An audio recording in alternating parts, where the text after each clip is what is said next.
everybody's shit like this and this too weird. That is my favorite scene of the first two episodes so far. We've got some more Pluribus praise today here. I just woke up in a good mood and I felt like talking about this show. We're going to talk about Zosia and how people didn't know that that was the same person that we saw at the beginning of episode 2. We're going to talk about shipping, and we're just going to have a good time and give some praise to this show ahead of the new episode that comes out tomorrow. So you might have seen this tweet earlier this week where this person said, just saw some people in Pluribus group say that they realized that this was Zosia. Like, people don't really pay attention when they watch TV, huh? Now, I'm not going to sit here and lie and act like I'm all holier than thou and I have like a 200 IQ. I didn't realize that this was the same lady until like maybe about 10 minutes after she was all cleaned up and she was talking to Carol. I was like, wait a minute. Was that the same person at the beginning of the episode? I see some people on Twitter kind of, what I'm trying to say is that it's supposed to be a huge physical difference. It's supposed to be. The show goes through a great deal to show you in the episode all of the other hive minders creating a wig, getting an outfit, getting a place for her to shower, getting her makeup put on to make her look very specifically how Carol would want her to look if she was a female Raban. So I don't think it's a problem that people didn't immediately clock that Zosia in the beginning of the episode was the same Zosia at the end of the episode, but it is kind of worrying that some people didn't get it throughout the entire episode and they had to come onto social media for social media to tell them who this person was. If you're not able to figure that out, I'm kind of scared how you will watch the rest of this show, because as we saw in episode 2, the people, the pluribus, whatever we want to call them, the hive mind, they don't talk. They have no need to talk. They have no need to communicate. Everyone knows exactly what everyone else is thinking. So when you're in scenes without one of the 13 that are immune to this hive mind, there will be no explanation. You will need to pick up on what they're doing and what they're thinking just from their actions. And I really like that mechanic. It's extremely interesting. When the episode 2 first started, I was like, why is no one talking? And then I was like, oh wait, yeah, they're a hive mind. Language only exists because we don't know what each other are thinking. We can't communicate telepathically. So in this hive mind world, there would be no language. Zosia would get her face done all up with makeup, get her hair done, get new clothes, and show up at Carol's house all without having to speak. It's kind of like, it reminded me of video games, where video games usually have some sort of a tutorial level in the beginning, but more elegant video games, rather than have a specific tutorial level where instructions are flashing upon you on the screen and there is glowing icons telling you what to do and little paragraphs appearing at the corner of the screen telling you what a thing is and how it's important to you. Some more elegant video games instead take the first level or the first 2 levels, and they design it in such a way where nothing needs to be explicitly told to you, but you are at the same time learning how to play the game. If running is a mechanic that you're going to use a lot in the video game, that first level will encourage you very strongly to run, or to climb, or to jump, or to complete a puzzle, and so on and so forth. So I like that the world of Pluribus is existing in and of itself. It is not hand-holding the audience, but it's just presenting itself as it would be if you were Carol.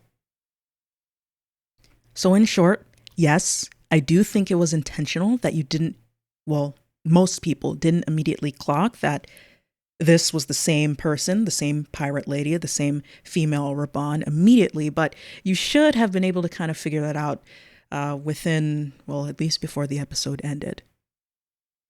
Right, so the next topic I wanted to talk about is shipping. Now, I've been wanting to talk about shipping for a while now. I was gonna use Severance, Mark Helly from Severance, and I didn't get to it. And then I was going to use When Claire, so Wednesday and Enid from the Wednesday show, and the bad reactions that fans had to the new season and all of the stuff that was happening in the background with that. But I also didn't get to it. But we have here this show, Pluribus, and right off the bat, fans have started shipping the main character, Carol, and the main character's chaperone, Zosia. Now, I haven't synthesized all of my thoughts. So this is going to be less of a conversation specifically about the ship and more of a conversation about shipping as a whole and why women do it, what it means for a TV show or a movie or a book, and how mechanically or psychologically or socially interesting I find it as a concept. I'm going to make a separate video on this, but I have my bullet point notes here from when I was trying to make the video for Severance and When Claire. Now, you can call shipping cringe, you can call it dumb, you can say whatever you want, but shipping serves a very important social and intellectual purpose for fandoms.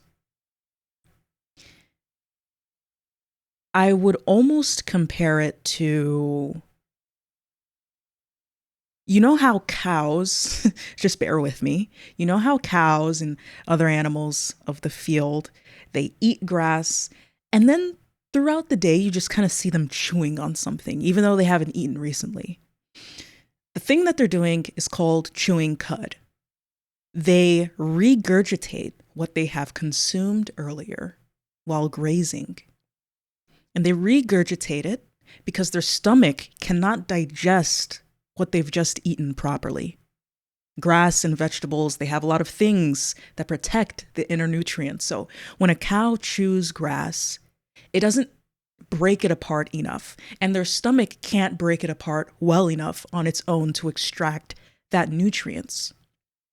So a cow will regurgitate the grass into its mouth throughout the day. They'll rotate it, they will chew it, they'll break it down some more, and then they'll swallow it. And they'll repeat this process all throughout the day as they continuously extract more and more nutrients out of what they have eaten earlier.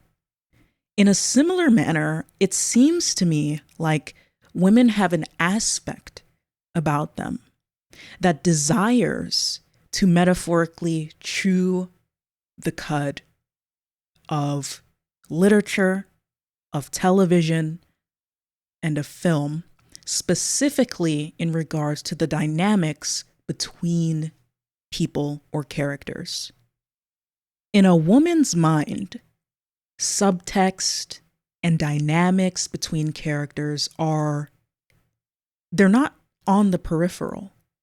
They are central and meaty and nourishing to the woman's amount of enjoyment of a particular story. So when you enter a fandom and you don't see any women shipping or any women analyzing the dynamics between characters, I honestly think that's a big red flag, and that there's something wrong with perhaps, not always, but with the way the story is being told. Because women will literally ship anything. They will ship 2 men together, they'll ship 2 women together, they'll ship a man and a woman together. It really doesn't matter because it's not about that. It's about analyzing and diving deep into, and like I said earlier, regurgitating, rotating, and re-inspecting continuously character dynamics. So, in a way,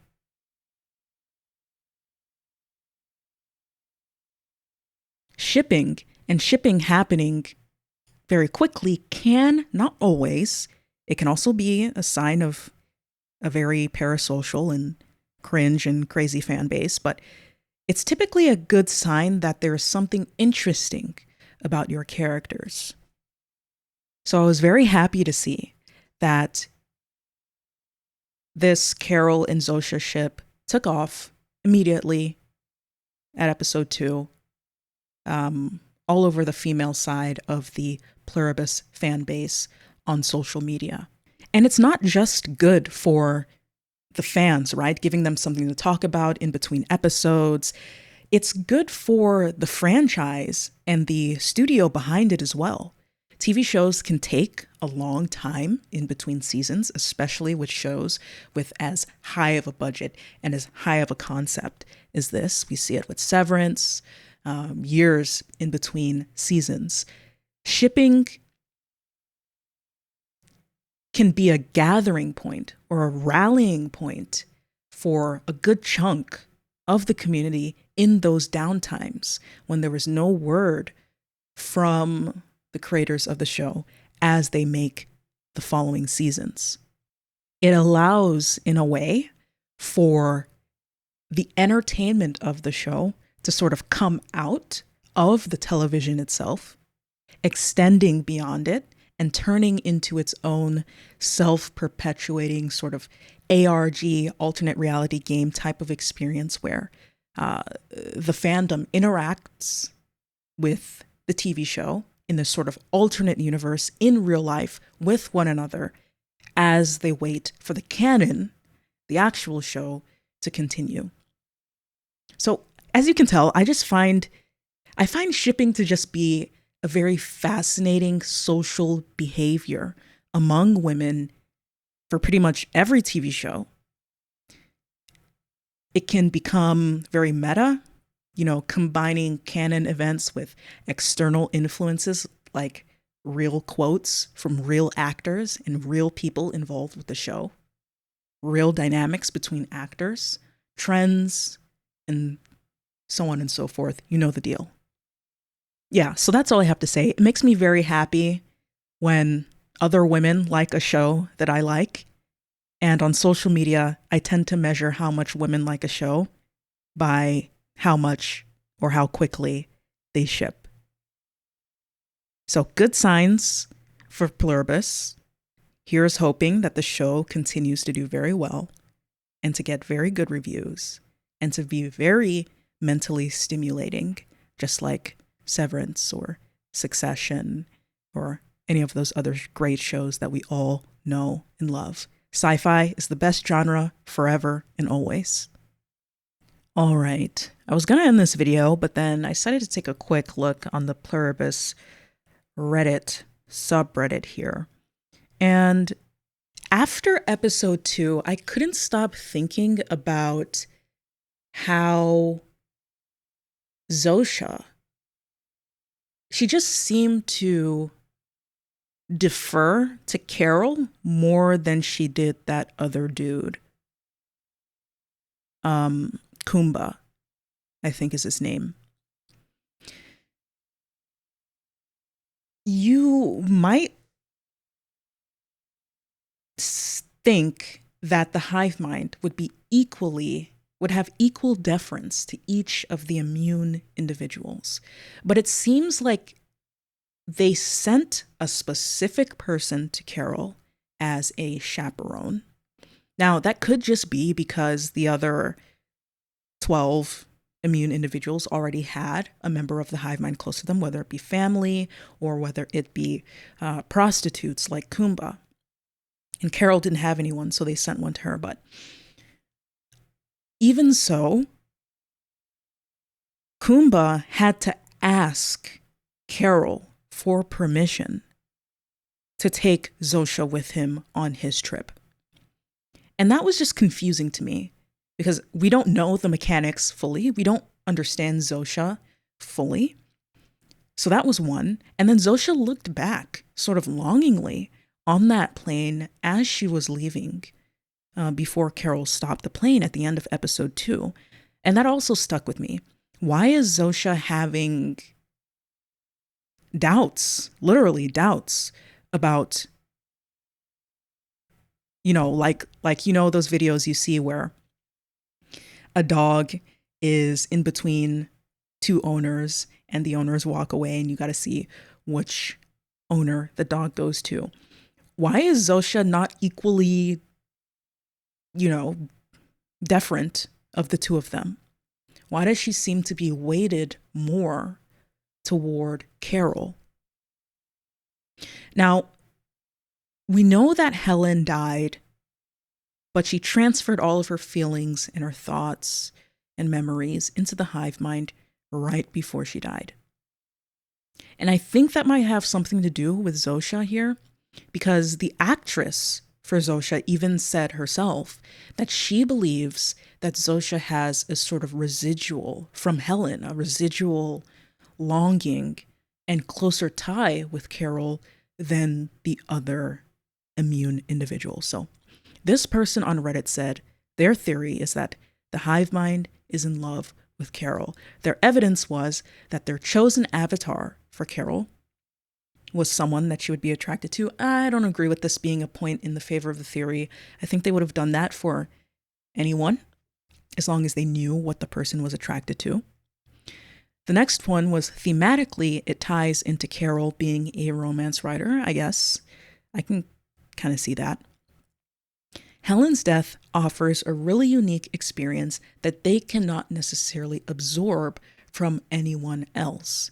Dying in your final moments while your lover, who desperately tried to save you, looks in your eyes, begging for you not to die. This is a heightened level of passion and intimacy that nobody in the hive mind could have experienced besides Helen. Carol demonstrated the most extreme and longing example of romantic love at the point of Helen's death. It's why the hive mind seemed to have mixed feelings about hooking up with Kumba and seemingly looking longingly at Carol. A misanthrope having the whole of humanity being in love with her is funny. Yes, this is very interesting. The concept of love in a hive mind, does it really exist? And if so, is it all equal? Do some people's love for other individuals make the hive mind love that individual more than others, for example? I'm just really interested to see what they do with Zosia, because it seems like Helen is in her more than it is in other people somehow. But at the same time, I'm not fully trusting of the hive mind here. I think the show wants us to believe that the hive mind is purely honest and never lies, and that they truly just want what's best for Carol and the others. But the skeptic in me, with this being sci-fi and everything, makes me think that there is something up about it that is not what it seems like here. So I'll keep a close eye on Zosia and the other hive mind to see the differences between how they react to Carol versus the others. And of course, we also have the interesting mechanic where when Carol specifically gets upset, the entire hive mind starts tweaking and freaking out. So that's another thing we have to keep an eye on. So in short, I kind of do agree with this individual that I think because of the uniqueness of what happened to Helen right before she died, I think the hive mind might have a higher level of love, I guess I would call it. I don't know if I would call it love, but a higher level of intimacy with Carol compared to the others. And it's going to be very interesting to see how that plays out. I have a very strong feeling that Carol's relationship to the hive mind is unique on a more fundamental level than simply her not being persuaded by the pleasures of having the entire world at your beck and call. I think there's something different about her specifically.